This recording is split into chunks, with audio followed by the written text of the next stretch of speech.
My husband got his assistant pregnant, then expected me to stay quiet and play happy family. He sneered, "You'll accept this baby or lose everything. You're too weak to leave me anyway." I said, "Not yet," and hired a forensic accountant instead. When the audit results came back, his whole family went silent. "You'll accept this baby or lose everything." My husband Garrett stands in our Buckhead penthouse living room, arms crossed, wearing that smirk he grown to hate over 12 years of marriage. Behind him, his assistant, Piper, shifts uncomfortably, 6 months pregnant with his child. His mother, Eleanor, hovers nearby, holding a baby shower invitation she just handed me. Cream cardstock announcing a celebration for my husband's mistress. "You're too weak to leave me anyway," Garrett adds, his voice dripping with the same arrogance he uses to crush competitors in boardrooms. The entire Harwick family has assembled for this intervention, his father Monroe by the bar swirling bourbon, his brother Trent on the sofa barely hiding his amusement at my humiliation. They expect tears, begging, capitulation. Instead, I set down the invitation on our $8,000 glass coffee table and say 2 words that will detonate his entire world. "Not yet." The room goes silent. Garrett's smirk falters. Before I agree to anything, I continue, my voice steadier than I've heard it in years. "I'm hiring a forensic accountant. Let's see what they find before we discuss my role in your happy family fantasy." I watch panic flicker across Garrett's face, and for the first time in 12 years I realize I might actually have power in this marriage after all. My name is Sutton Harwick. I'm 41 years old, and this is the story of how I destroyed my husband's empire with 2 words and 1 very thorough audit. But to understand how we got here to this moment where I finally stopped being the perfect wife and became something far more dangerous, you need to know what the past 12 years looked like. You need to understand the carefully unstructured prison I've been living in and how Garrett built it so slowly. I didn't even notice the walls closing in until it was almost too late. I came to Atlanta from Charlotte 12 years ago with nothing but event planning skills and dreams of stability I'd never had growing up. My mother died when I was 23, cancer that ate through our family's modest savings before it took her. My father remarried within a year to a woman who made it clear his old life, including his 2 daughters, wasn't part of her fresh start. He moved to Florida and stopped calling except on holidays, and even those calls felt obligatory, like checking items off a list. My younger sister, Bryn, went to college on loans and became an elementary school teacher in Asheville. We stayed close talking every Sunday without fail. But she was barely surviving on a teacher salary while I was working 12-hour days coordinating corporate events and high-end weddings for people who spent more on centerpieces than I made in a month. I met Garrett at one of those events, a charity gala where I was managing the silent auction. He was 33, handsome in that polished way wealthy men are when they've never missed a meal or worried about rent. He wore confidence like cologne, expensive and impossible to ignore. While I was directing catering staff and fixing seating chart disasters, he bid an obscene amount on a golf package and then asked me to dinner. The courtship was intense, expensive restaurants where I misprono menu items and he found it charming instead of embarrassing, weekend trips to Savannah and Charleston in hotels that overlooked water and history, introductions to his family at their lake house in North Georgia, a sprawling property where the Harwick name meant something, where generations of real estate development money had built an empire that felt as permanent as the mountains surrounding the water. Eleanor was there. That first weekend, watching me with sharp eyes that assessed my worth like an appraiser examining a potential acquisition. Monroe was quieter, content to let his wife conduct the social warfare while he discussed business with Garrett and Trent. I tried so hard to be impressive, to prove I belonged in their world, even though my dress came from a department store and their casual weekend clothes cost more than my monthly rent. The proposal happened 8 months after we met. Garrett took me back to that lake house and led me down to the dock at sunset. His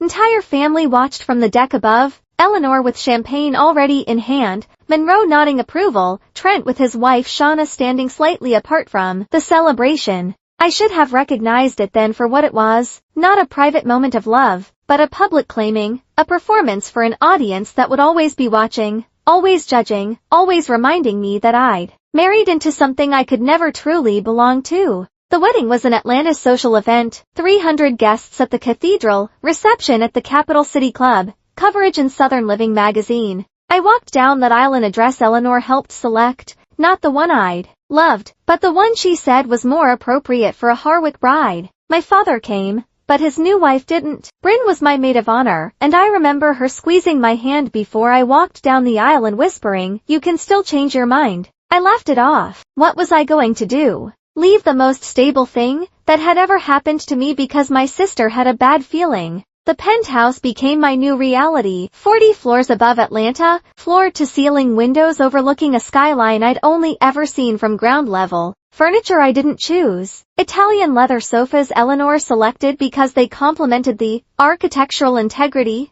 A glass coffee table Garrett bought specifically because it cost $8,000 and he enjoyed telling people that exact number at dinner parties. Abstract art one didn't understand, purchased by an interior designer Eleanor hired without asking my opinion. I stopped working 3 months after the wedding. "You don't need to coordinate other people's events anymore," Garrett suggested casually over breakfast one morning. "Why? Oh, can focus on our life now." It felt like freedom at first. No more 12-hour days on my feet. No more brides screaming about wrong napkin colors. No more carrying equipment to venues in the summer heat. But freedom without purpose is just empty time. And empty time in a penthouse filled with other people's choices is its own kind of prison. My mornings developed a rhythm. Wake at 6. Prepare Garrett's coffee exactly how Eleanor taught me. Specific beans from a boutique roaster in Midtown, precise water temperature, poured into the cup he preferred. Lay out his suit while he showered. Smile when he left for Harwick Consolidated Holdings, where his family's real estate empire ran with mechanical precision.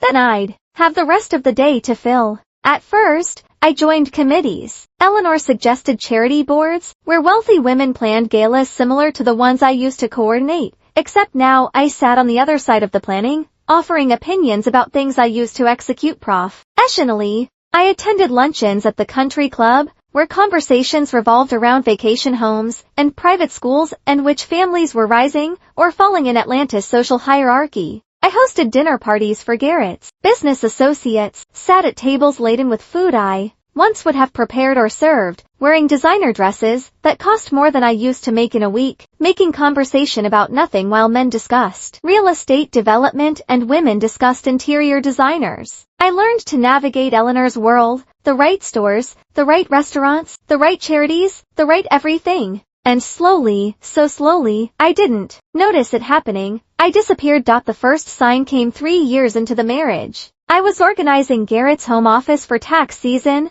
a task Eleanor had suggested would be helpful since I wasn't working, when I found a folder marked, "Personal Confidential," misfiled in the cabinet. Inside were medical records dated 6 months after our wedding. 1 procedure successful, follow-up confirmed, 0 sperm count. I stood in that office holding those papers while Atlanta sprawled below our windows, and something inside me broke and hardened simultaneously. Garrett had surgically ensured we'd never have children, then spent 3 years letting his mother blame me for being childless. When I confronted him that evening, he didn't apologize, didn't pretend guilt or remorse. He looked at me across our expensive dining table and said with complete calm, "I don't want kids, never did. But mother would make my life hell if I told her the truth. So it's easier if she blames you." That was 9 years ago. I absorbed that betrayal silently. Where could I go? My event planning skills were 3 years stale. My professional contacts had moved on. My savings were gone,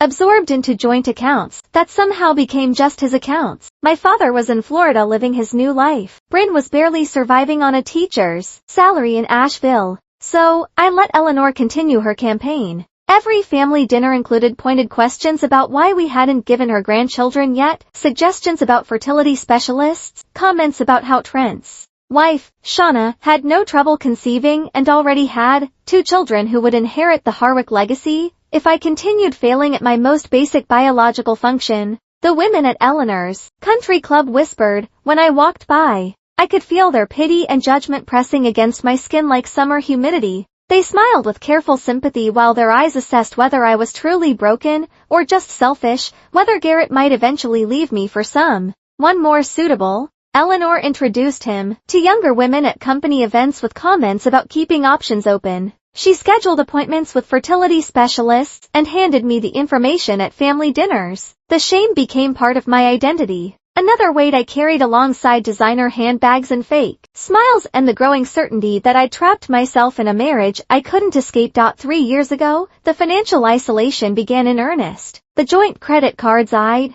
used for groceries and personal expenses suddenly maxed out. When I asked Garrett about it over breakfast, he barely looked up from his phone. Companies reorganizing cash flow. Use the household account from now on. That account held exactly $3,000 monthly. Enough for groceries and gas, not enough to save, not enough to leave, not enough to ever feel independent. Our vacation home in Highlands, the one place I'd actually loved where the mountain air made me feel like I could breathe, was quietly transferred into a Harwick family trust where my name held no legal weight. Investment accounts became inaccessible when passwords changed. Bills stopped coming to our address and started going to Garrett's office. Every asset slowly moved beyond my reach. While I smiled at charity luncheons and pretended everything was perfect, I started feeling like a guest in my own life. Someone who could be evicted at any moment with nowhere to go and no resources to land on. 6 months ago, Garrett hired Piper Caldwell as his new executive assistant. 26 years old, fresh from graduate school,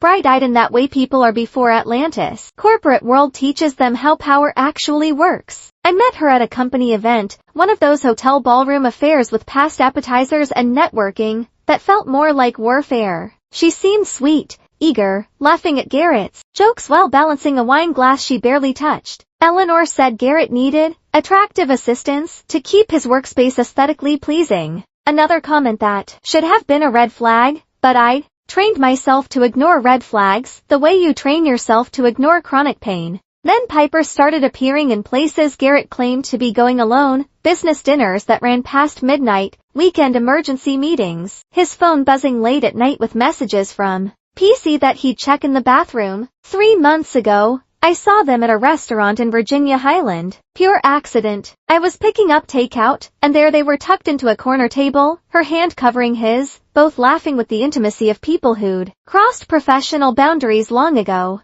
They didn't see me. I left before they could. I didn't confront him. Instead, I started documenting everything, photographing statements before they disappeared, recording dates and times, building evidence while pretending nothing had changed. 2 weeks ago, Piper showed up to a board meeting, visibly pregnant, 6 months along. The family erupted in celebration. Eleanor thrilled, Monroe P. Raoud, Trent amused. No one looked at me. Now they're all here in my living room expecting me to accept this, with grace and discretion. Expecting me to attend baby showers and smile while my husband parades his pregnant mistress through family events. They think I'm too weak to leave because I have $3,000 a month and nowhere to go. What they don't know is that my grandmother left me $15,000 4 years ago, money in an old account Garrett never knew existed. And what Garrett doesn't know is that 12 years married to a CFO taught me something useful. I know when numbers don't add up. His numbers haven't added up in a long time. Eleanor's hand freezes mid-gesture when I say those 2 words. Her diamond tennis bracelet catches the afternoon light streaming through our floor-to-ceiling windows, suspended in the air like everything else in this room has suddenly stopped moving. Not yet. What? Garrett demands, his smirk faltering for the first time since this intervention began. Not yet to all of it, I reply, keeping my voice level despite my heart hammering against my ribs. Before I agree to anything, I'm hiring a forensic accountant. Let's see what they find before we discuss my role in your happy family fantasy. The silence that crashes down is absolute. Monroe's bourbon glass stops halfway to his lips. Trent sits up straight on the sofa, his amusement evaporating into something approaching alarm. Behind Garrett, Piper's hand moves protectively to her pregnant belly, her eyes widening as she realizes this script isn't going the way anyone planned. You're being hysterical, Garrett tries, but his voice lacks its usual confidence. There's an edge to it, now, something sharp and panicked underneath the dismissiveness. Actually, I'm being practical, I say,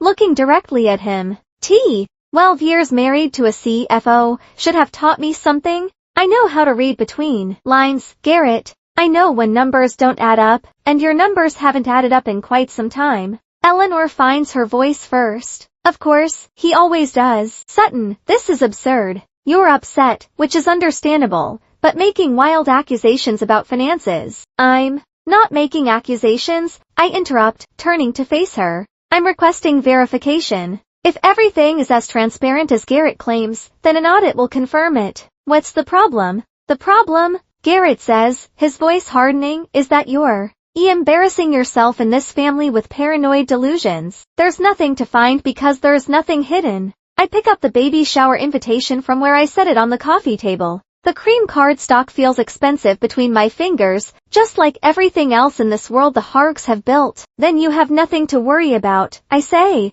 He accountant will confirm that, you'll be vindicated, and we can all move forward with whatever arrangement you've already decided I'm going to accept. I walk toward the penthouse door, my heels clicking against the hardwood floors that suddenly feel less like home and more like a stage I'm finally leaving. Where are you going? Eleanor's voice rises with an edge of panic that's unfamiliar, coming from her. We're not finished here. I say without turning around. I'll be at my sister's place. When the forensic accountant has preliminary findings, we can schedule another family meeting. Until then, I don't think we have anything else to discuss. Behind me, I hear Garrett trying to explain to his family that I'm overreacting, that there's nothing to find, that I'm just hurt and lashing out. But his voice carries that fear now, unmistakable to anyone paying attention. Monroe says something I can't quite hear. Trent mutters, what sounds like a curse. Eleanor's voice rises in sharp questions. I don't stay to answer.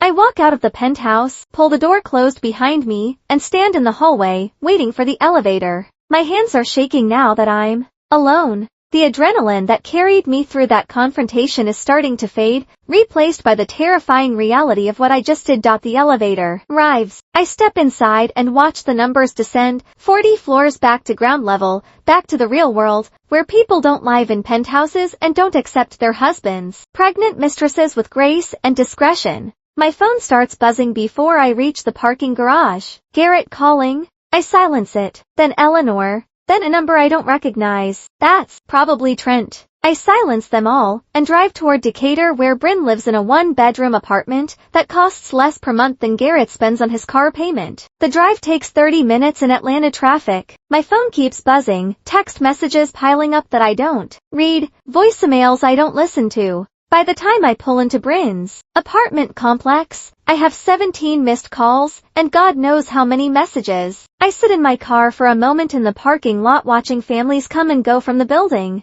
Normal people with normal lives. A woman carrying groceries. A man walking a dog. A couple arguing about nothing mundane while their kid trails behind them on a scooter. Nobody living 40 floors above reality. Nobody attending baby showers for their husband's pregnant assistant. My phone buzzes again. This time it's Bryn. Are you okay? Eleanor just called me, which is terrifying because she's never called me in 12 years. What happened? I text back. I'm in your parking lot. Can I come up? Her response is immediate. Doors unlocked. I'm making tea. Bryn's apartment is small but comfortable in ways the penthouse never was. Furniture she actually chose. Books stacked on shelves she assembled herself. Photos on the walls of people she loves rather than abstract art purchased by interior designers. She opens the door before I can know. CK takes one look at my face and pulls me inside without asking questions. Sit, she says, guiding me to her second-hand couch that's more comfortable than our $8,000 Italian leather sofa. I'm making real tea, not whatever fancy loose-leaf situation Eleanor probably serves. I sink into the cushions and feel something inside me finally break. Not dramatically, not with huge sobs or hysterics, just a quiet cracking like ice that's been solid for 12 years finally starting to melt. Eleanor called you? I ask when I can speak. 3 times, Bryn says from her tiny kitchen. Left increasingly frantic voicemails about you having some kind of breakdown and making wild accusations and how I need to talk sense into you, as your sister. She appears in the doorway holding 2 mugs, so naturally, I need to hear your version of what happened. I tell her everything, the confrontation, the baby shower invitation, Garrett's smirk and Eleanor's expectations, and the entire family assembled like a tribunal designed to break me into compliance. Piper standing there pregnant while they explained how I was supposed to accept this situation with maturity and grace. And then I said I was hiring a forensic accountant. I finish. Just said it. Didn't plan it. The words just came out. Bryn is quiet for a long moment, steam rising from her mug. Then she starts laughing. Not mockingly, with genuine delight. What? I ask, you, she says, you just, God, I wish I'd been there to see their faces. Eleanor must have lost her mind. She tried to tell me I was being hysterical. Of course, she did. That's her move. Make you feel crazy for noticing things that are actually happening. Bryn sets down her mug and looks at me seriously. But Sutton, are you actually going to hire someone? Or was that just a power move to get out of the room? I think about that question, about the $15,000 from my grandmother that Garrett doesn't know exists, about 12 years of watching assets move beyond my reach, about medical records that proved Garrett lied about the vasectomy, about $3,000 a month that's kept me trapped. I'm going to hire someone, I say. I already have a name. May I remember her from my event planning days? She went through a divorce last year. Told me about a forensic accountant who found millions her husband claimed didn't exist. Bryn pulls out her phone. What's the name? Deirdre Vaughn. She's already typing, pulling up information. She's expensive, really expensive. Her retainer alone is probably $15,000. I say, I have it. Grandmother's inheritance. Bryn looks up sharply. Garrett doesn't know about that money. T came 4 years ago after we were married. I deposited it in my old account from before the wedding. Never told him about it, just kept it there like a secret I didn't know I'd need. That's the smartest thing you've ever done, Bryn says. Hey, we're calling her right now. Now? It's almost 5 o'clock. You just told the Harwick family you were hiring a forensic accountant. Garrett's going to spend tonight either hiding evidence or calling his own lawyers, or both. You need to move fast. She's right. I know she's right. My phone is still buzzing with calls and texts. Garrett trying to control the narrative, Eleanor trying to smooth everything over, the family machine already working to contain this situation before it becomes something they can't manage. Bryn finds Deirdre Vaughn's office number, and hands me her phone. Worst she can say is her office is closed, and you'll have to wait until tomorrow. I take the phone. My hand is shaking slightly as I dial. It rings 3 times before someone answers. Deirdre Vaughn's office. My name is Sutton Harwick. I need to speak with Ms. Vaughn about hiring her. It's urgent. There's a pause. Ms. Vaughn's office hours end at 5, but if you can hold for a moment, I'll check if she's still available. Classical music plays while I wait. Bryn watches me with an expression I can't quite read. Part concern, part pride, part fear for what I'm setting in motion. The music stops. A woman's voice comes on the line. Older and direct. This is Deirdre Vaughn. My assistant says you need to speak with me urgently. What's going on? I take a breath. My husband is CFO of his family's real estate company. He's having an affair with his assistant who's pregnant with his child. His family just informed me I'm expected to accept this situation. And I think he's been hiding money. A lot of it, for years. Another pause. Then how soon can you come in? Tomorrow morning. I have an 8 a.m. opening. Bring every financial document you can access. Bank statements, tax returns, investment accounts, property deeds, anything with his signature. Can you do that? Yes. Good. And Miss Harwick, don't tell your husband you're hiring me. Don't tell his family. Don't tell anyone except people you absolutely trust. The element of surprise is your biggest advantage right now. Understood. See you at 8. She hangs up. I hand Bryn her phone back and sit in silence for a moment, processing what I just did. You're staying here tonight, Bryn says. It's not a question. I'll take the couch. You get the bed. Tomorrow morning, we'll go to the penthouse when Garrett's at work and get whatever documents you need. My phone buzzes again.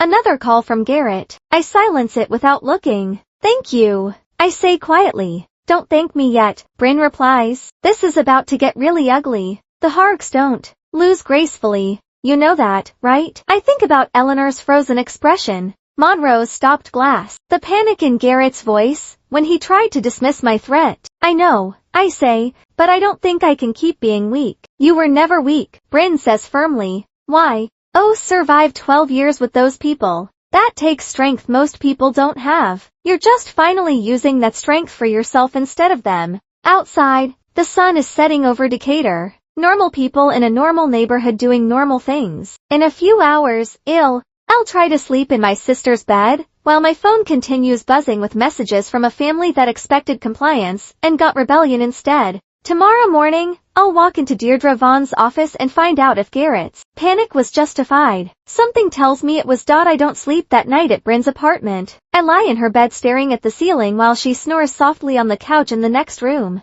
And I replay the confrontation over and over in my mind. Eleanor's frozen hand, Monroe's stopped glass, the panic flickering across Garrett's face when I mentioned a forensic accountant. That panic told me everything I needed to know. At 6 a.m., I give up on sleep and find Bryn already awake in her tiny kitchen, making coffee in a French press that probably cost $20 compared to the $200 espresso machine sitting in our penthouse. You look terrible, she says without preamble. I feel terrible. Good. That means you're taking this seriously. She pours coffee into mismatched mugs. You need to get to the penthouse before Garrett leaves for work. You need documents for your 8 o'clock meeting with Deirdre. The thought of going back there makes my stomach turn. What if he's still home? Then you tell him you came back to get some clothes. You're staying with me for a few days while you cool off. That's reasonable, right? That's what the perfect wife would do after an emotional confrontation. Take a little space, calm down, come back ready to be compliant. Shiz. Right. Playing the role one more time might be exactly what I need to do. We drive separately to Buckhead. Bryn parks on the street while I use the garage, maintaining the appearance of normalcy in case any owns watching. The elevator ride to the 40th floor feels longer than usual. My key still works in the penthouse door. Of course, it does, because why would Garrett think to change the locks on a wife he believes is too weak to leave? The apartment is silent. Garrett's already gone to Harwick Holdings, probably arriving early to do damage control with his family after yesterday's disaster. I stand in the entryway for a moment, looking at the expensive furniture I never chose, the art one never liked, the life I built that never actually belonged to me. Then I get to work. Garrett's home office is at the end of the hallway, a room with a view of Atlantis skyline and a door he usually keeps locked, but I know where he hides the key. Taped under his desk drawer because he's arrogant enough to think I'd never look. The lock clicks open and I'm inside, surrounded by filing cabinets and a massive desk and walls of books he's never read but keeps for appearance. I start with the filing cabinets, tax returns going back 10 years, bank statements from accounts I didn't know existed, investment portfolio summaries with numbers that make my hands shake, property deeds for real estate I've never heard of, corporate documents from Harwick Holdings with Garrett's signature, scattered across pages of financial transactions I don't fully understand, but photograph anyway with my phone. My phone buzzes. A text from Bryn. You okay up there? Fine. Found a lot. How much longer? 20 minutes. I move to Garrett's computer. It's password protected, but I know his passwords. He uses the same rotation of 4 combinations for everything because he thinks he's too smart to forget them. The third one works. His desktop appears, organized into folders with names like Personal Finance, HH Corporate, and Property Development. I plug in the USB drive Bryn gave me, and start copying files, everything I can find, spreadsheets and PDFs and scanned documents. The progress bar moves with agonizing slowness while I stand there waiting, listening for any sound that might mean Garrett came back unexpectedly. Computer desk has drawers. I open them systematically. Office supplies, old phones, charging cables. Then, in the bottom drawer, a folder marked, Personal Confidential. My hands freeze on the folder. This is where I found the vasectomy records 9 years ago. What else has he been hiding in here? Inside are more medical records, but not for a vasectomy this time, for a vasectomy reversal. Dated 2 years ago. The procedure that would allow him to have children again. Performed at a private clinic in Miami, where no one in Atlanta would see him. Where I would never know. 2 years ago, right around the time he started becoming more distant, right before the financial isolation intensified, right before he started systematically moving every asset beyond my reach. He planned this, all of it. Got the reversal, found Piper, got her pregnant, and set everything up so that when he was ready to replace me, I'd have nothing. No money, no resources, no way to fight back. I photograph every page of those medical records with shaking hands. The USB drive finishes copying. I eject it, shut down the computer, return everything to exactly how I found it, lock the office door behind me, walk through the penthouse one more time, grabbing a few days worth of clothes and toiletries so it looks like I'm just taking space, not permanently leaving. Bryn is waiting in her car on the street when I emerge from the building. I slide into the passenger seat and hand her the USB drive like I'm passing classified intelligence. Got it, I say. Everything. Everything I could find. And Bryn, he planned this, the whole thing. He got a vasectomy reversal 2 years ago and never told me. Her expression darkens. That son of a, I know. She starts the car. Deirdre's office is downtown. We have 45 minutes to get there in Atlanta traffic. Tell me you have coffee in that fancy penthouse. I do, but yours tasted better this morning. The drive downtown takes exactly 45 minutes through morning rush hour. Bryn drops me at the address Maya texted, a modest office building in a business district that's nowhere near as flashy as the glass towers where Garrett's family operates. This is where actual work happens, not where people go to impress clients with expensive architecture. Deirdre Vaughn's office is on the 3rd floor. The reception area is functional, comfortable chairs, neutral walls, a desk where a young woman greets me with professional warmth. Sutton Harwick for 800. Miss Vaughn is ready for you. Go right in. The door opens to a corner office with windows overlooking the street below. Deirdre stands from behind her desk, mid-50s, steel gray hair cut short, sharp eyes that assess me in seconds. She's wearing a blazer that's professional without being expensive. This text is a narrative excerpt focusing on the protagonist's meeting with the forensic accountant, Deirdre Vaughn, the findings of the audit, and the subsequent legal actions taken against her husband, Garrett Harwick, and his family's company. It continues the story from the previous submission. Here's the narrative with corrected and added punctuation and all original line breaks removed. Miss Harwick, she says, extending her hand. Her grip is firm. Have a seat. Can I get you coffee? Water. Coffee would be great. She pours from a carafe on the credenza, hands me a mug, and settles back behind her desk with a legal pad and recorder. Before we begin, I want to be clear about what I do and what this costs. My retainer is $15,000. That covers initial investigation and evidence gathering. If we find fraud, and based on what you told me on the phone, I suspect we will, additional fees will apply as the scope expands. My hourly rate is $500. A full forensic audit on someone with your husband's financial complexity could run anywhere from $30,000 to $75,000 total, depending on what we uncover. Are you prepared for that? The numbers make my stomach drop, but I think about the medical records I just found, about 12 years of systematic isolation, about Garrett's panic yesterday when I mentioned an accountant. I have the $15,000 for the retainer, I say. If we find fraud, can those additional costs come from recovered assets? Deirdre smiles slightly. That's usually how it works. Yes, we find hidden money, you get it back. You pay me from that, but I need you to understand something up front. This is going to get ugly. Your husband will fight back. His family will close ranks. They'll claim you're lying, that I'm fabricating evidence, that you're just a scorned wife out for revenge. Can you handle that? I think about Eleanor's voice on the phone yesterday, about Monroe's silence, about sitting in that living room while they explained how I was supposed to accept humiliation with grace. Yes, I say, I can handle that. Good. She clicks the recorder on. Walk me through everything. Start with when you got married and work forward chronologically, every financial change, every account that became inaccessible, every asset that moved, every suspicion you had but dismissed. I need all of it.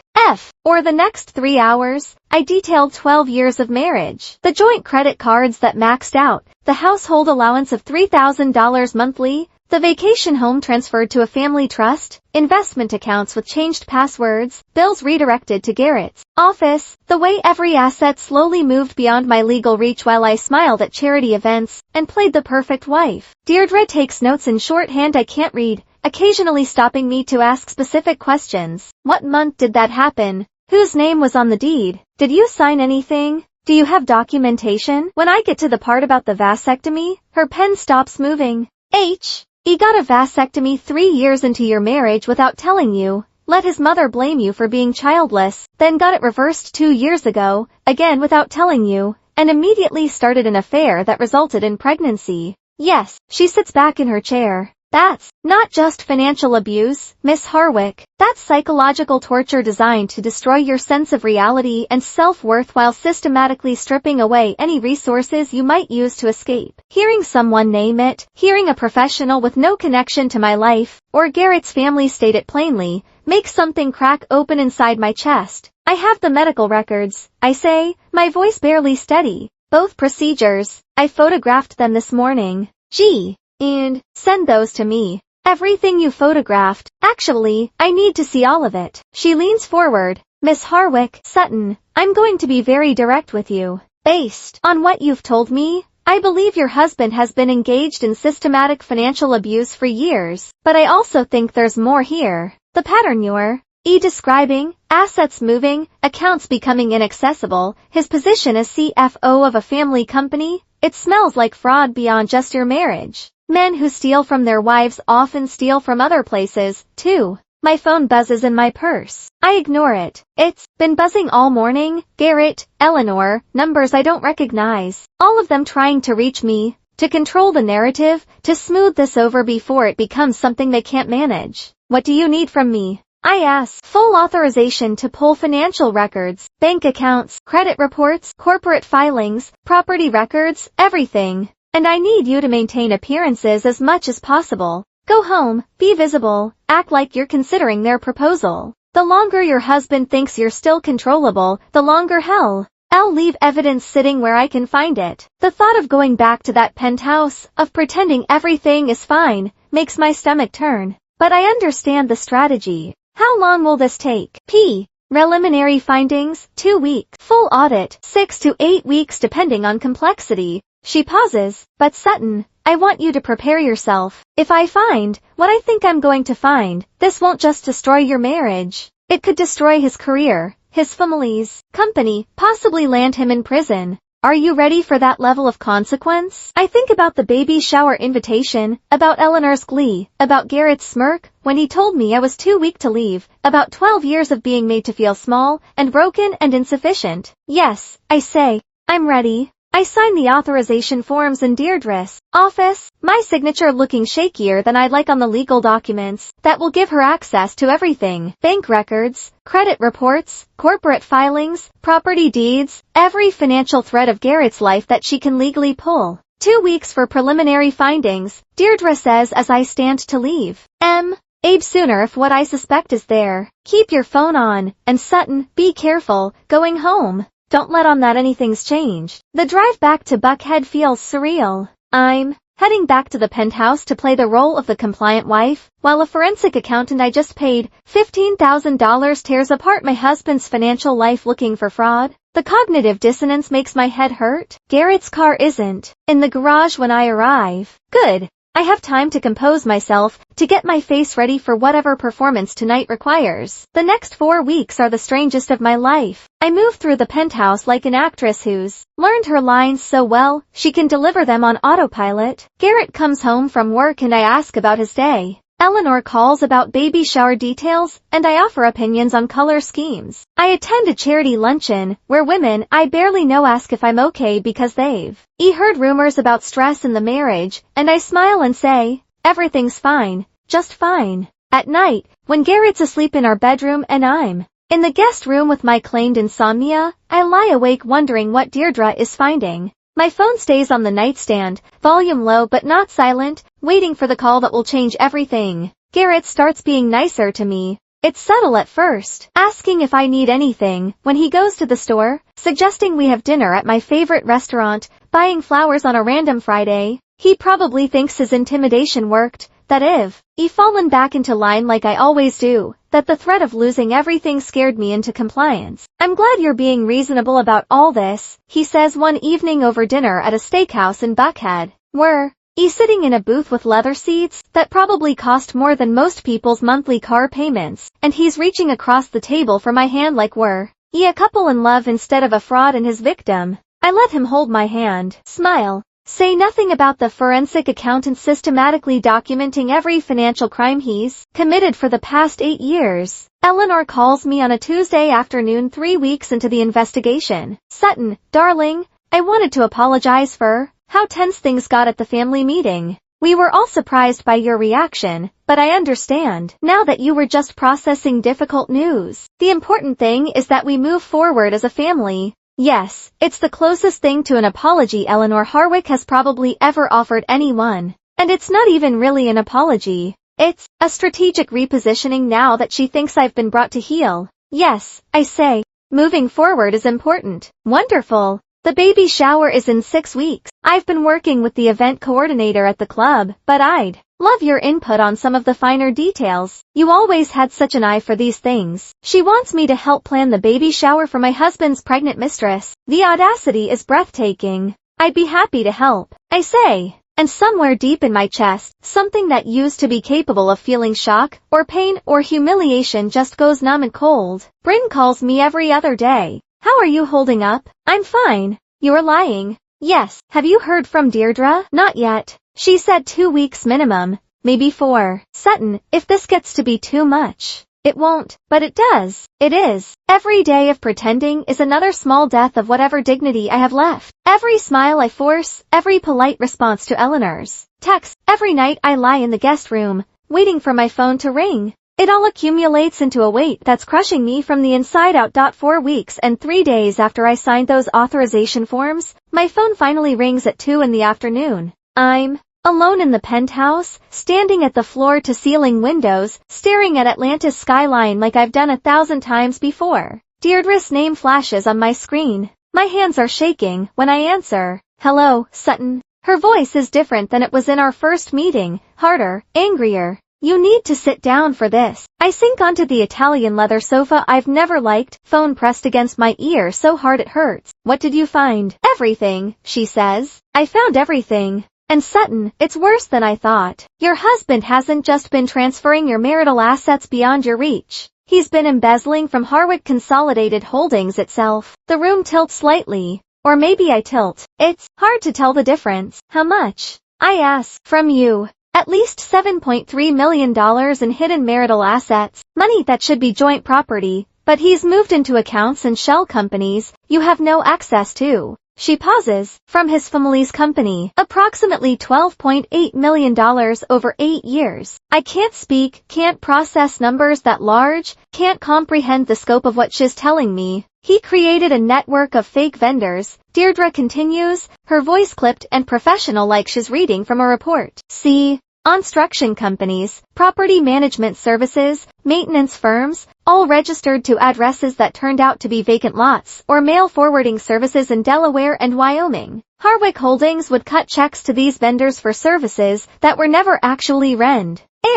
The money would flow through various accounts, some domestic, some offshore, before eventually landing in places your husband controls. How did no one notice? I ask. Because he's the CFO. He controls the books, he approves the payments, and he's been careful to keep individual transactions small enough that they don't trigger automatic audits. A few thousand here, 10,000 there. Over 8 years, it adds up to millions. But month to month, it just looks like normal business expenses. My mind is racing, trying to keep up. What about real estate? You mentioned inflated property values. That was the clever part, Deirdre says, and there's grudging professional respect in her voice even as she's describing fraud. He'd arrange for Harwick Holdings to purchase a property, say a commercial building, for $2 million, but in the company books, it would be recorded at $2.8 million. The difference would be justified through inflated appraisals from appraisers, who were probably getting kickbacks. That extra $800,000 would disappear into accounts your husband controlled. And over 8 years, exactly,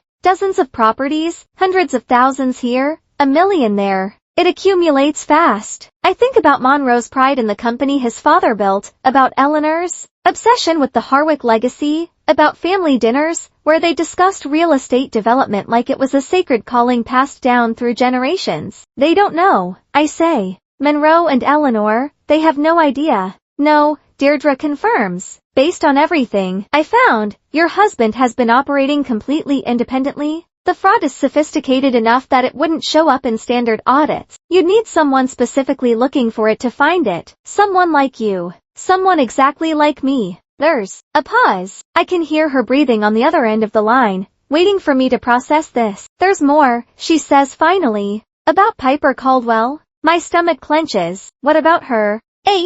Her name appears on corporate documents establishing her as partial owner of several shell companies your husband created, the ones being used to funnel money out of Harwick Holdings. I stand up from the sofa, pacing toward the windows. Why would he put her name on documents? Two possibilities, Deirdre says. Either she's complicit, she knew what she was signing and was actively participating in the fraud, or your husband manipulated her into signing paperwork she didn't understand. Young assistant fresh from graduate school. Her boss hands her documents and says, just sign here. Standard corporate formality. She trusts him and signs without reading carefully. Which do you think it is? Honestly, I don't know. And legally, it doesn't matter. Her signature is on those documents. That makes her liable regardless of whether she knew what she was signing. I think about Piper at the family intervention, her hand on her pregnant belly, her eyes on the floor. She'd looked uncomfortable, trapped, but was that because she knew about the fraud and felt guilty?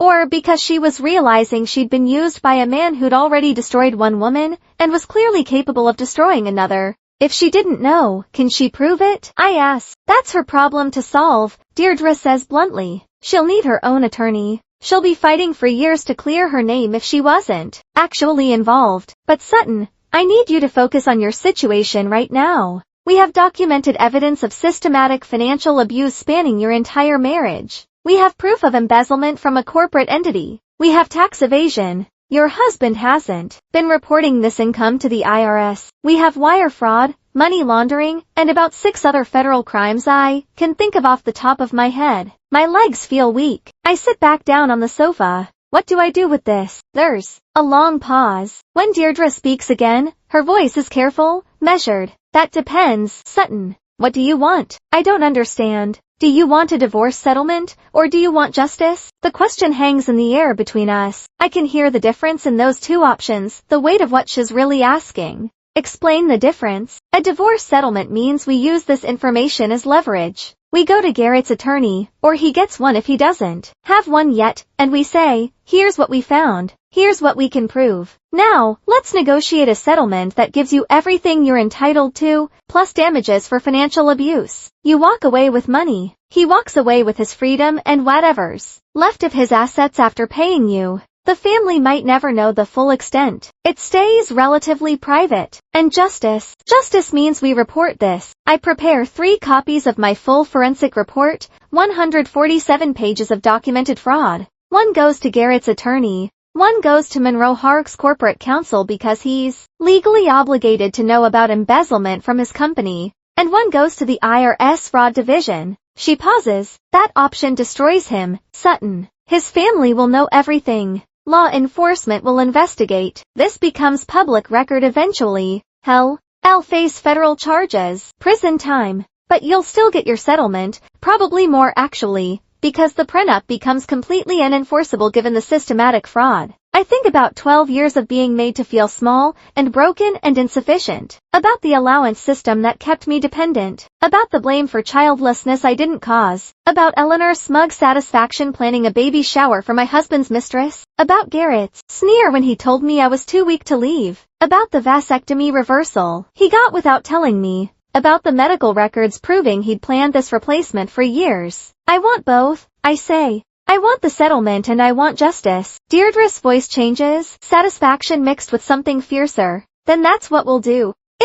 I'll prepare the reports. But Sutton, you need to be certain. Once these go out, there's no taking it back. His family will hate you. Atlantis business community will choose sides. This will be public and ugly and brutal. Are you ready for that? I look out at Atlantis skyline, the same view I've had for 12 years from this penthouse that never felt like home. I think about who I was when I married Garrett, and who I've become and who I want to be when this is over. Send them, I say. Send all 3. When do the reports go out? I ask Deirdre, still staring at Atlantis skyline from the penthouse windows. Tomorrow morning, she says. Wednesday at 9:00 a.m. all 3 simultaneously. I want to give you tonight to prepare yourself. Is there somewhere safe you can go? Someone you can stay with? My sister's place in Decatur. Good. Pack a bag. Leave tonight if you can. Once these reports hit, Garrett's going to realize what happened, and I don't know how he'll react. Men like him don't handle exposure well.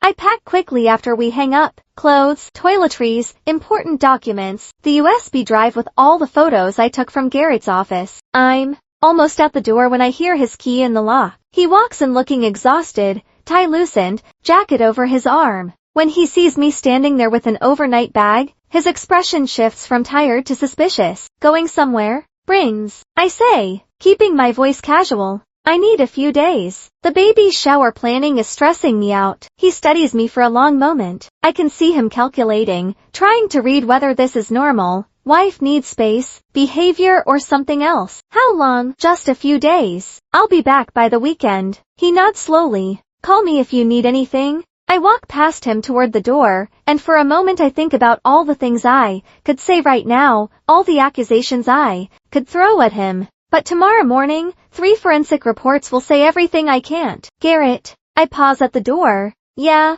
you ever actually love me? Or was I always just part of the plan? His face goes carefully blank. That's a strange question. I know, but did you? He looks at me for a long moment, and something in his expression tells me the answer before he says anything. I thought you were what I needed at the time, he says finally. A stable wife, the right kind of background, someone who'd fit into the life I was building. Not I loved you. Not even I thought I loved you. Just you were what I needed. That's what I thought. I say and walk out. At Bryn's apartment. I sleep better than I have in weeks. When I wake up Wednesday morning at 8:30, my phone is already buzzing with a text from Deirdre. Report sent. Let the chips fall. The first call comes at 10:15, an unknown number that I let go to voicemail. Then another. Then a text from a number I don't recognize.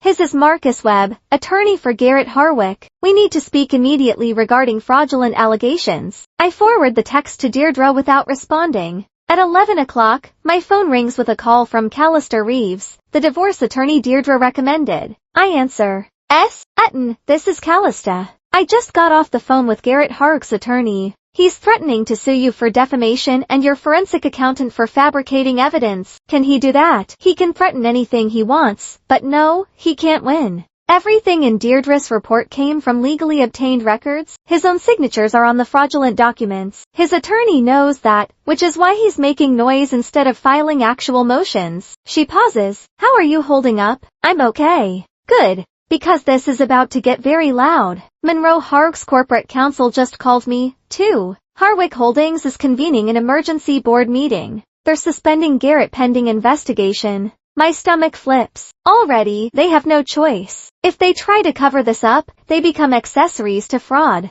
They have to distance the company from Garrett's actions and cooperate with authorities to show they didn't know about it. Her voice softens slightly.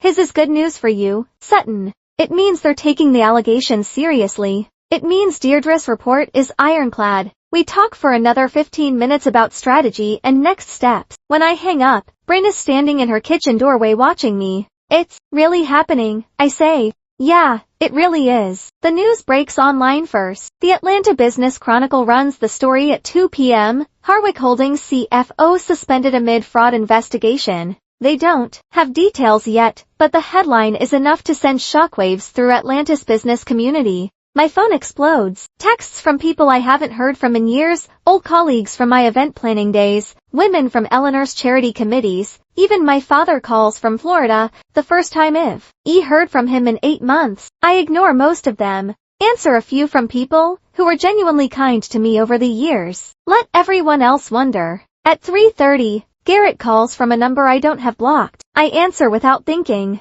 What did you do? His voice is shaking with rage. What the hell did you do, Sutton? I hired a forensic accountant like I said I would. You had no right. I had every right. You've been stealing from me for 12 years. Stealing from your own family's company. Did you really think I wouldn't find out? That report is fabricated. My attorney is going to, your attorney, is going to do nothing because every word in that report is documented fact. Your signatures are on those documents. Garrett, your accounts received that money. You created those shell companies. My voice is calmer than I feel. You told me I was too weak to leave you. You were wrong. He's silent for a moment. When he speaks again, his voice has changed. Less angry, more calculating. You made your point. He got my attention. Now, let's talk settlement. What do you want? We're past settlement, Garrett. I already sent the report to the IRS. Another silence, longer this time. You what? The IRS Fraud Division received a full copy of the forensic audit this morning. So did Monroe's corporate counsel. So did your attorney. This isn't about divorce settlement anymore. This is about federal crimes. You destroyed me, he says, his voice barely a whisper. Why? Oh, destroyed everything. No, I say. You destroyed everything. I just documented it. I hang up and block that number too. That night, federal agents show up at Harwick Holdings with warrants. Brings. Neighbor who works in the building across the street texts me a photo. 3 people in windbreakers carrying boxes out of the office while security guards watch. The local news picks it up by 6 p.m. All the Atlanta stations lead with the story.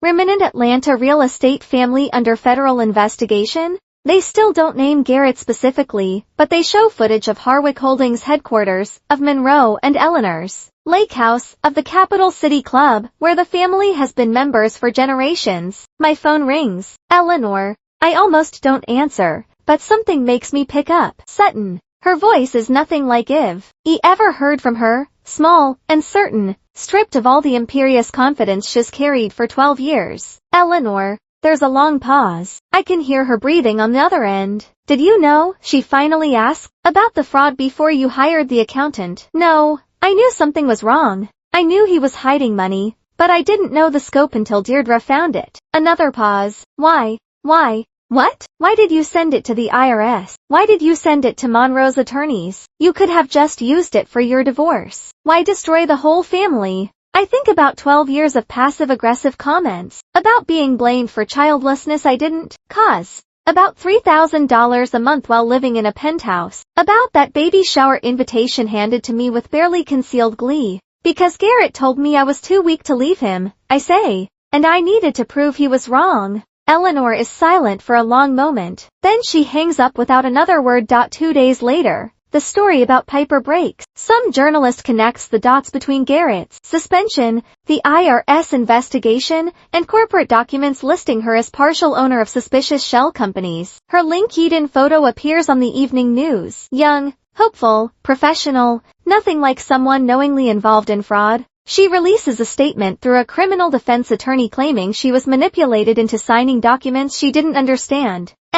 My client trusted her supervisor when he presented routine paperwork for signature. She had no knowledge of fraudulent activity and is cooperating fully with investigators. I watch the news coverage from Bryn's couch and feel something complicated twist in my chest. Is she telling the truth? Was she another victim of Garrett's manipulation? Or is she lying to save herself? I don't know. Maybe I'll never know. But either way, she's facing years of legal battles to clear her name. Her face is now associated with fraud and embezzlement. The baby she's carrying, the one Eleanor was so excited about, has become evidence of Garrett's character and judgment rather than a celebrated addition to the Harwick legacy. Meanwhile, Trent moves with impressive speed to position himself as the responsible Harwick son. He gives a statement to the Atlanta Business Chronicle expressing shock and disappointment at his brother's actions, emphasizing his own commitment to ethical business practices and transparency. Within a week, the board appoints him interim CFO.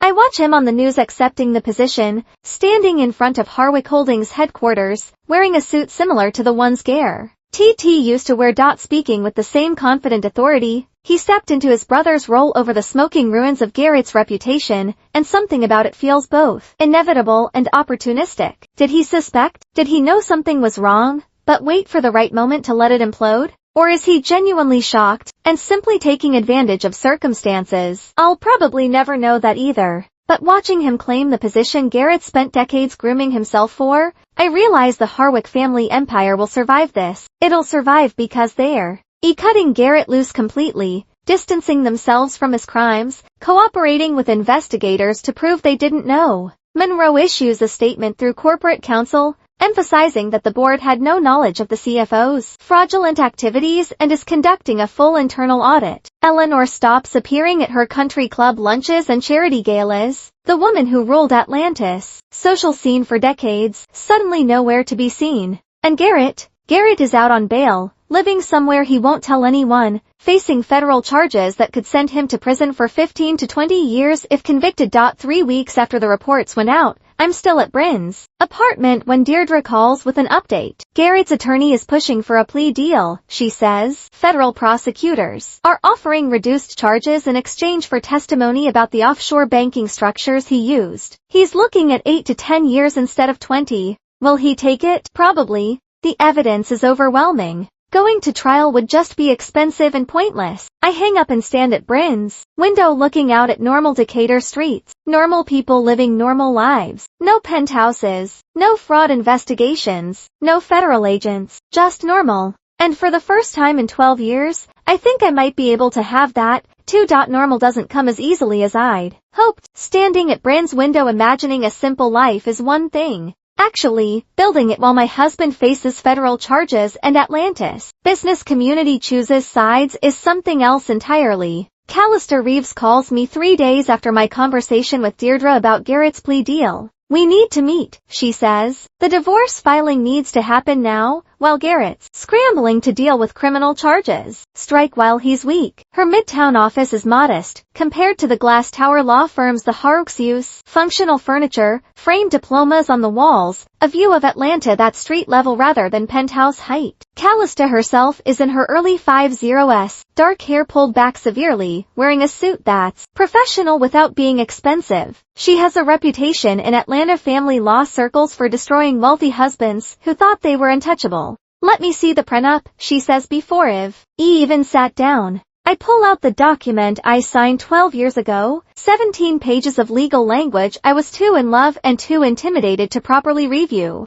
She reads through it in silence, occasionally making notes on a legal pad. This is garbage, she says finally, tapping the document with her pen. Or it will be once I'm done with it. Financial fraud, systematic asset hiding, marital waste. Any judge with half a brain will see this prenup was signed under false pretenses and should be voided entirely. See? And you actually void it. Maybe, maybe not. But even if the prenup stands technically, we can demonstrate your husband systematically defrauded you throughout the marriage, which entitles you to far more than these limitations. She flips to a specific page. See this clause. In the event of divorce, the non-Harwick spouse receives $75,000 settlement, plus any personal property brought into the marriage. That's insulting even without the fraud component. His family's lawyers wrote it. Of course, they did. They wrote it to protect Harwick assets in case the marriage failed. What they didn't account for was their golden boy being a criminal. She closes the document. Here's our strategy. We file for divorce immediately, today if possible. We demand temporary support since you have no income, and Garrett systematically isolated you financially. We subpoena every financial record using Deirdre's forensic report as foundation for asset discovery. And we argue you're entitled to half of all marital assets, including those he fraudulently hid, plus damages for financial abuse. How much are we talking about? Based on Deirdre's findings, you're entitled to at least $4.2 million. That's half of the $7.3 million he hid from you, plus additional damages. We'll also demand the penthouse, though it's probably in foreclosure given his unpaid refinancing debts. The number makes my head spin. $4.2 million.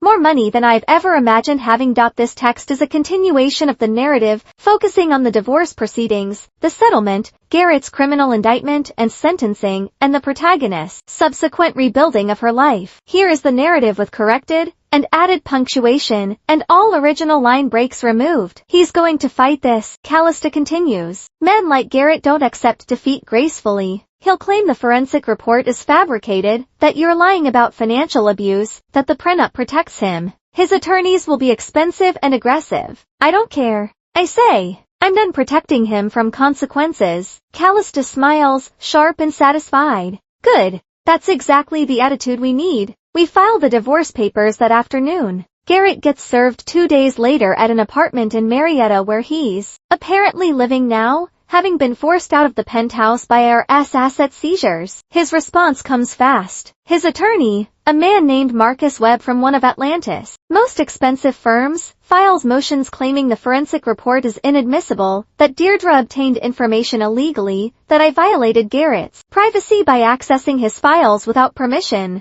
Our first court hearing happens on a gray Tuesday morning in Fulton County. I sit in the gallery, with Bryn beside me while Callista argues at the front of the courtroom. Garrett sits at the defendant's table with Marcus Webb, and I barely recognize him. Gone are the expensive suits and confident posture. He's wearing something off the rack that doesn't fit quite right, and he looks smaller somehow, diminished in a way that has nothing to do with physical size. Your Honor, Marcus Webb says, standing to address the judge. My client's wife has manufactured evidence in an attempt to destroy him during divorce proceedings. The so-called forensic report was obtained through illegal access to private files. Objection, Callista interrupts. Very document in that forensic report came from legally accessible marital records. Mrs. Harwick had every right to access joint financial documents. If Mr. Harwick wanted certain files to remain private, he shouldn't have committed fraud with them. The judge, a woman in her 60s named Patricia Hendries, looks unimpressed with Webb's arguments. Counselor, I've reviewed the forensic report. Unless you're claiming Mrs. Harwick forged your client's signatures on dozens of corporate documents, I don't see how this evidence is inadmissible. We're not claiming forgery, Your Honor. But then these are your client's signatures on fraudulent documents. Webb hesitates. Garrett leans over and whispers something to him. Webb nods and continues. My client maintains he was engaged in legitimate business transactions that his wife has mischaracterized. Legitimate business transactions. Judge Hendries interrupts, flipping through papers on her bench that involved shell companies registered to vacant lots, vendors that don't exist, real estate deals with inflated appraisals. Mr. Webb, I've been on this bench for 23 years. I know what fraud looks like. Garrett stands suddenly against Webb's obvious wishes. She's lying, Your Honor. My wife is angry about personal matters, and has manufactured evidence to destroy me. Judge Hendries looks at him, over her reading glasses. Mr. Harwick, your attorney didn't ask you to speak. Sit down. But I need to explain. Sit down. He sits. Webb looks like he wants to disappear. Here's what I see. Judge Hendries continues. I see a forensic report compiled by a licensed accountant with an impeccable reputation. I see documentation of systematic financial fraud spanning 8 years. I see a prenuptial agreement that may or may not be enforceable given the circumstances. What I don't see is any credible defense from your side, beyond claiming Mrs. Harwick is vindictive. She looks at Callista. Mrs. Reeves, your client's petition for temporary support is granted. Mr. Harwick will pay $8,000 monthly until final settlement. Asset discovery will proceed using the forensic report as foundation. We'll reconvene in 6 weeks for settlement negotiations. Walking out of that courtroom, I feel something shift inside me. For 12 years, Garrett controlled everything, the money, the narrative, the power dynamics. Now, a judge just granted me temporary support, and validated Deirdre's findings in open court. That went well, Callista says as we stand in the hallway. Hendries is no nonsense. She saw right through Webb's deflection tactics. What happens now? Now we wait. Garrett's attorneys will try to negotiate settlement before the next hearing. They'll want to avoid trial because discovery in a public trial would be devastating. Every financial crime documented, every asset he tried to hide exposed. The criminal prosecutors would love that additional evidence. He's right. 2 weeks later, Webb calls Callista proposing mediation. They meet at a neutral law office in Buckhead with both clients present. I sit across a conference table from Garrett for the first time since I walked out of the penthouse, and he won't meet my eyes. My client is prepared to offer $500,000 as full settlement, Webb begins. Plus, Mrs. Harwick can keep any personal property she brought into the marriage. We believe this is more than generous given the prenuptial agreement. Callista actually laughs. Why? Our client systematically defrauded my client for 12 years. He hid $7.3 million in marital assets. He isolated her financially, destroyed her earning capacity, blamed her publicly for childlessness he caused through secret medical procedures, then paraded his pregnant mistress through family events. And you think $500,000 is generous? The prenup is unenforceable. It was signed under false pretenses, but let's pretend for a moment it's valid. Your client still committed marital waste and financial abuse that voids those limitations. Callista slides a document across the table. Our demand, $4.2 million in cash, the penthouse property, and guaranteed payment before any criminal fines or restitution to Harwick Holdings. Webb looks at the paper like it physically hurts him. That's completely unreasonable. What's unreasonable is your client stealing millions while giving my client $3,000 a month to live on. What's unreasonable is systematic financial abuse disguised as marriage. Callista leans forward. But here's the thing, Mr. Webb. We don't actually need to settle. We're happy to go to trial. Discovery will be extensive and public. Every detail of your client's fraud entered into court record. Every asset he tried to hide exposed. The federal prosecutors will thank us for the additional evidence. Garrett finally speaks, his voice hoarse. I don't have $4.2 million in accessible funds. The IRS seized most of my accounts. That's not my client's problem, Callista says. You should have thought about that before committing federal crimes. Sell assets, liquidate investments, figure it out. But my client gets paid first, before the IRS, before Harwick Holdings restitution, before your legal fees. That's non-negotiable.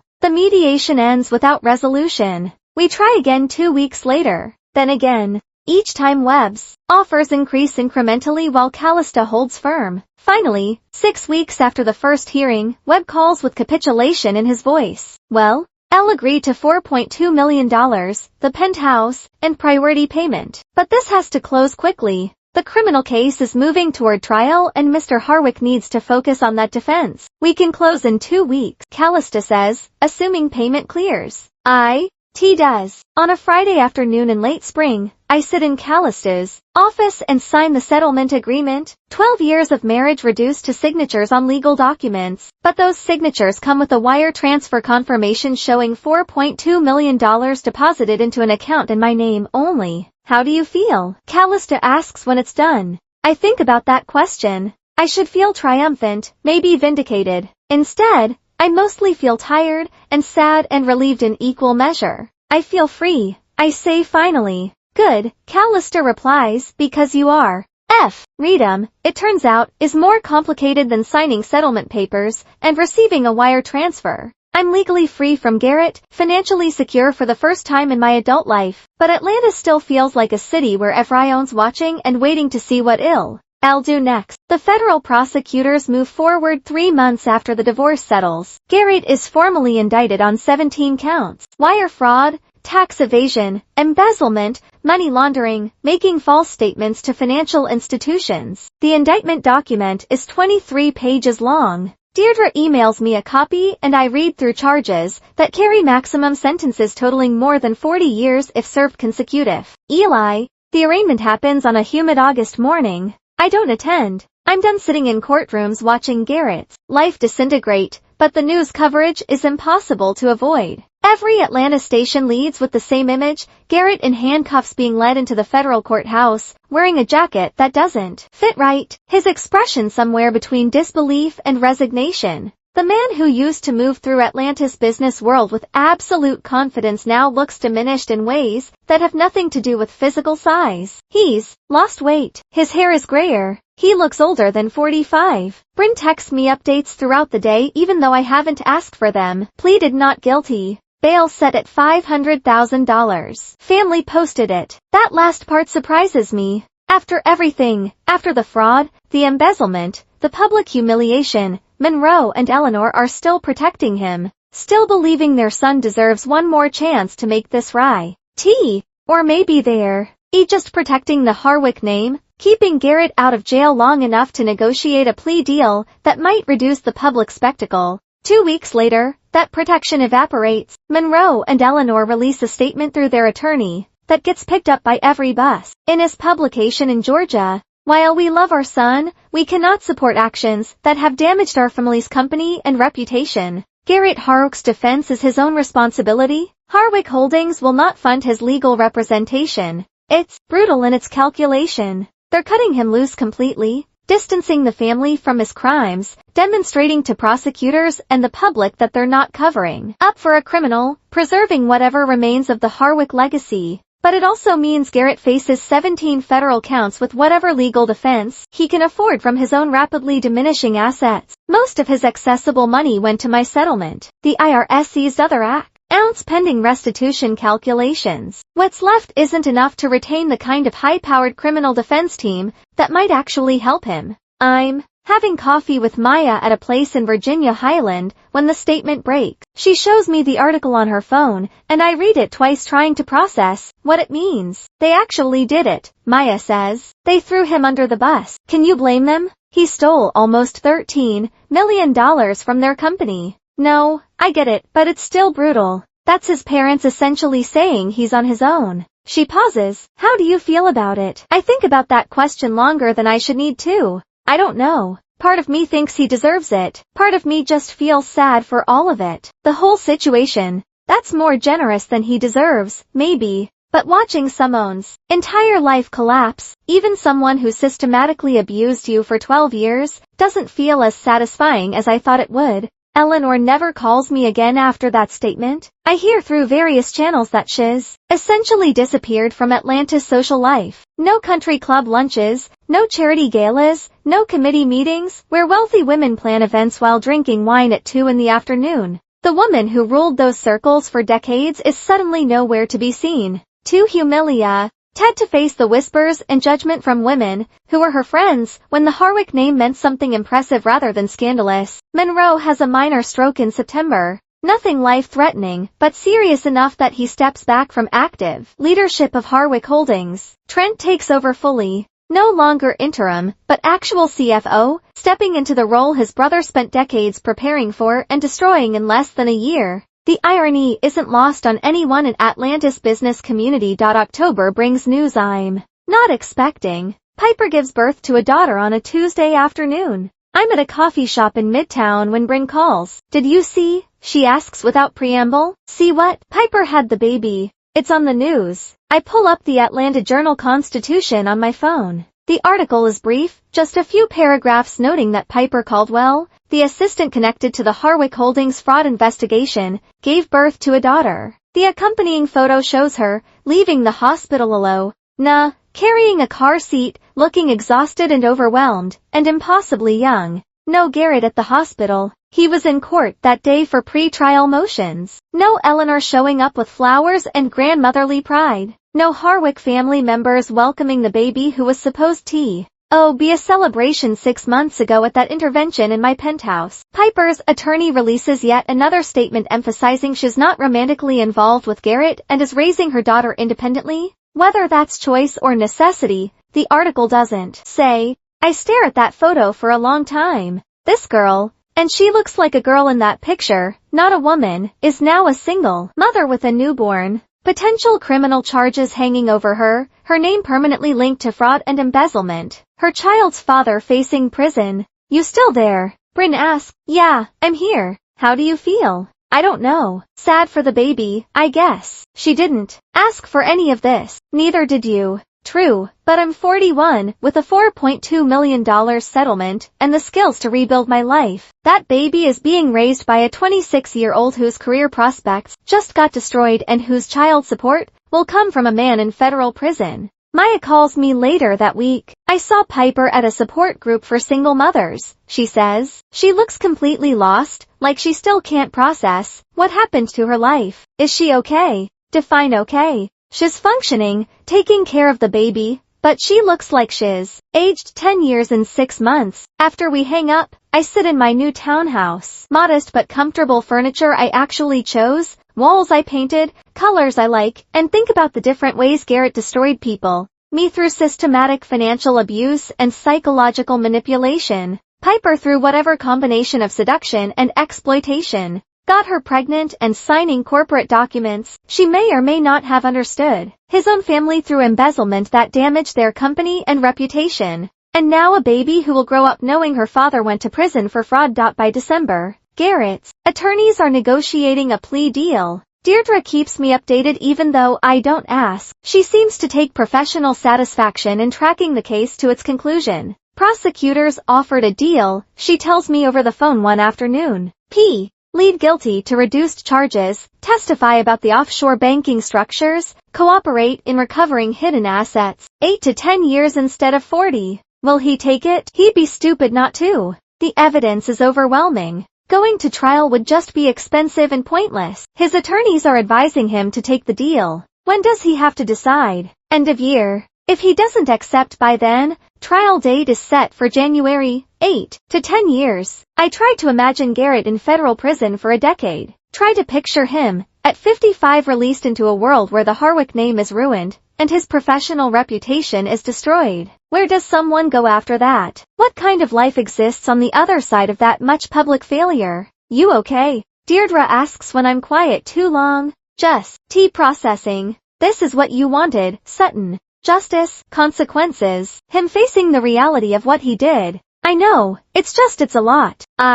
Is. But remember, he chose this. Every fraudulent transaction, every lie, every dollar he stole. Those were all choices he made. You just documented them. He's right. I know she's right. But knowing someone deserves consequences doesn't make watching those consequences play out feel simple, or clean, or satisfying. The week before Christmas, news breaks that Garrett accepted the plea deal. 8 years in federal prison. Restitution to Harwick Holdings. Cooperation with ongoing investigations. Sentencing scheduled for February. I'm wrapping presents at my kitchen table when Bryn texts me the article. I read it twice, set my phone down, and go back to wrapping a scarf I bought for my sister. My phone rings, and no number. I almost don't answer, but something makes me pick up. Sutton. Garrett's voice. I haven't heard it in months. I wanted you to know I took the plea deal. 8 years. It's done. I don't know what to say. Don't know why he's calling me.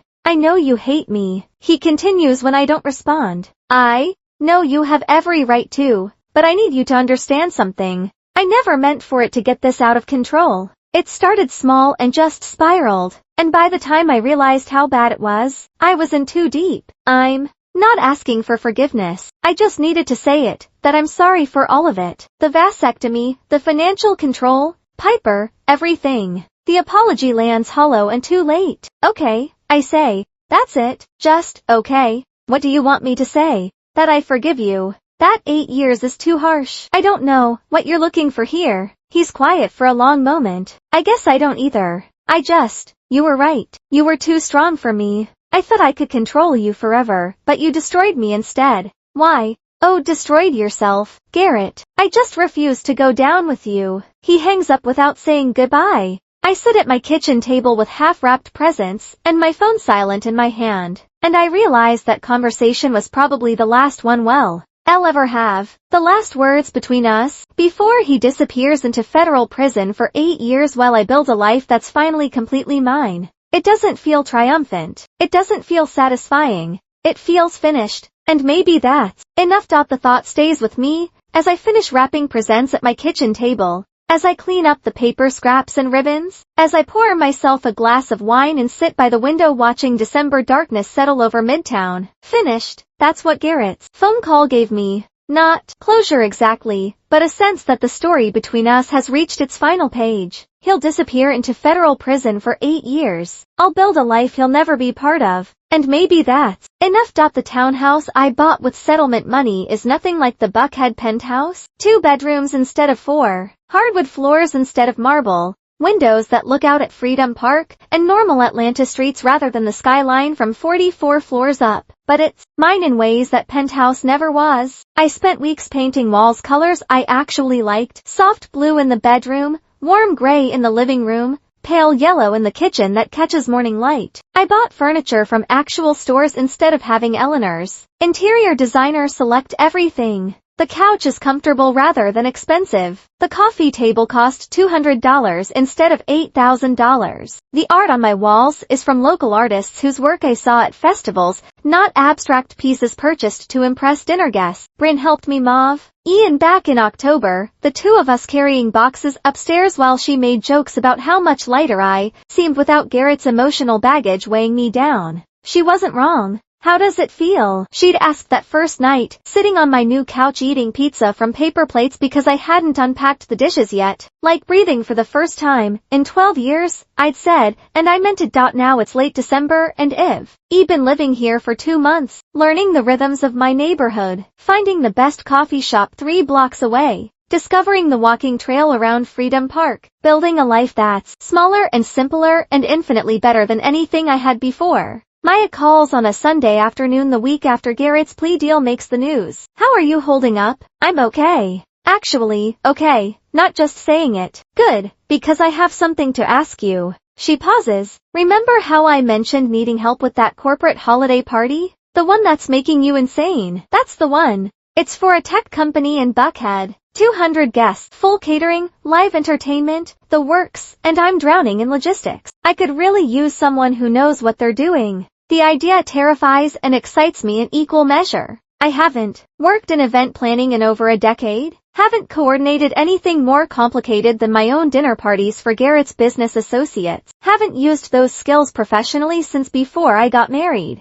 I don't know, it's been so long. Which is why it's part-time to start. Help me with this one event. If it goes well, we'll talk about the next one. No pressure. Part-time. One event. I can do that. Hey, I say, when do we start? Tomorrow morning. My office. 9:00 a.m. Bring coffee and prepare to make 1,000 decisions about centerpieces. The work is harder than I remembered and more satisfying than I'd hoped. Maya's office is a small space in Virginia Highland. 2 rooms, a bathroom, a closet full of samples and supplies. We spend hours on the phone with vendors, reviewing floor plans, negotiating contracts, solving problems as they arise. I'd forgotten how much I loved this. The puzzle of fitting all the pieces together. The satisfaction when a difficult vendor finally agrees to our terms. The creative challenge of making something beautiful within budget constraints. The holiday party happens on a Friday night in December. 200 guests in a Buckhead hotel ballroom that took us 3 days to transform into a winter wonderland. Ice sculptures, string quartet, catered menu that took weeks to finalize. I wear a simple black dress and comfortable heels, moving through the event, checking details, solving problems, making sure everything runs smoothly. You're good at this, Maya says during a quiet moment, near the end of the night. Like you never stopped? It feels good to be useful again. You are always useful, Sutton. You just spent 12 years being useful to the wrong person. The client is thrilled, sends Maya an email the next morning praising every detail, asks if we're available for their spring investor meeting. What do you think? Maya asks when she forwards me the email. Want to make this a regular thing? I think about my settlement money sitting safely invested, about the fact that I don't need to work for financial reasons, but I also think about how purposeful I felt at that party. How alive, how much like myself in ways I haven't felt since before I married Garrett. Yes, I say,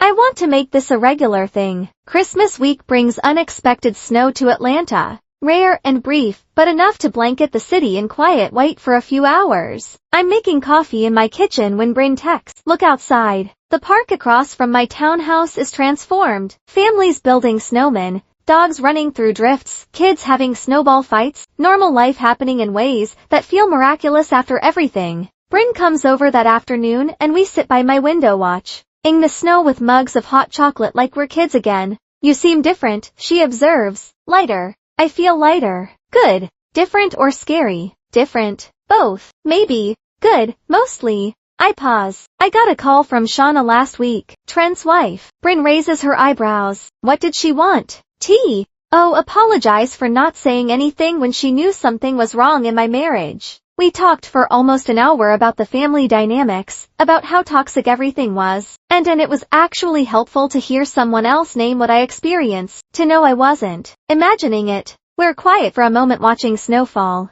Are you going to his sentencing? Bryn asks. Garrett's? No? I don't need to see that. It's done. How do you feel about it? The plea deal. 8 years. I think about that question for a long time. I feel like he chose this. Every fraudulent transaction, every lie, every dollar he stole, those were choices he made. I just documented them, but it's still a lot. A decade of Simone's life, his career over, his family fractured, all of it. He was going to do the same thing to you, Bryn reminds me gently. Destroy your life and walk away. You just refuse to let that happen. She's right. I know she's right. But knowing someone deserves consequences doesn't make watching those consequences play out feel simple. New Year's Eve, Maya invites me to a small party at her place. Just a few people, former colleagues from our event planning days, some of her current business contacts, friends who've known me since before I became Sutton Harwick, and lost myself in that identity. I almost don't go.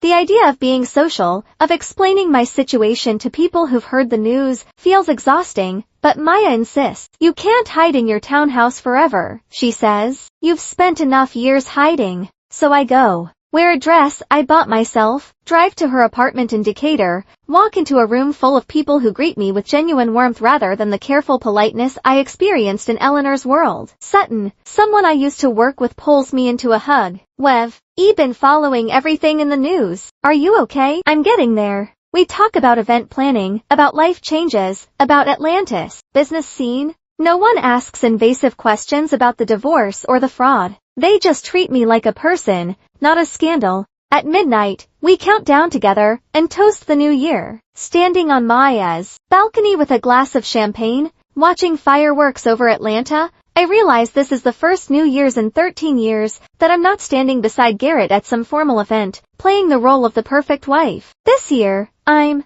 just myself, and that feels revolutionary. February comes before I'm ready. Garrett's sentencing is scheduled for the first week. I don't attend, but Deirdre calls me afterward with the details. 8 years federal prison, restitution to Harwick Holdings, 5 years supervised release after that. It's done. How did he look? Resigned. Like he'd accepted it finally. She pauses. How are you doing? I'm good. Actually, good. That's what I like to hear. After we hang up, I sit in my townhouse, my space, my furniture, my life, and process what that sentencing means. Garrett will be 53 when he's released, his career destroyed, his family fractured, his reputation permanently damaged, and I'll be 49 with a business I'm building with Maya, with financial security, with a life that's entirely, completely, undeniably mine. The revenge I orchestrated wasn't loud or dramatic. It was 2 words, not yet, followed by one strategic hire, who followed the money and found the truth. But those 2 words dismantled an empire, sent a man who thought himself untouchable to federal prison, freed me from 12 years of systematic abuse disguised as marriage. Sometimes the most powerful revenge isn't confrontation or scandal. Sometimes it's simply refusing to be the fool they need you to be. Sometimes justice is hiring the right professional to examine the numbers, and letting those numbers tell the story your husband spent years hiding. Sometimes freedom is saying, and it yet, when everyone expects you to accept what you don't deserve, and having the courage to follow through no matter the cost. Garrett was right about one thing. I was too weak to leave him, but I was strong enough to destroy him instead. And now, sitting in my townhouse on a February evening with event contracts on my coffee table and my sister arriving soon for dinner, I realize I've become strong enough to build something better than I ever imagined during those penthouse years. Not just revenge, not justice, but a life that's finally, completely, undeniably mine. And that, I decide, pouring wine and checking the lasagna in my oven is more than enough. It's everything. If this story of strategic justice had you holding your breath, hit that like button right now. My favorite part was when Sutton said, "Not yet," and watched Garrett's smirk finally crack. What was your favorite moment? Drop it in the comments below. Don't miss more empowering stories like this. Subscribe and hit that notification bell so you never miss an upload.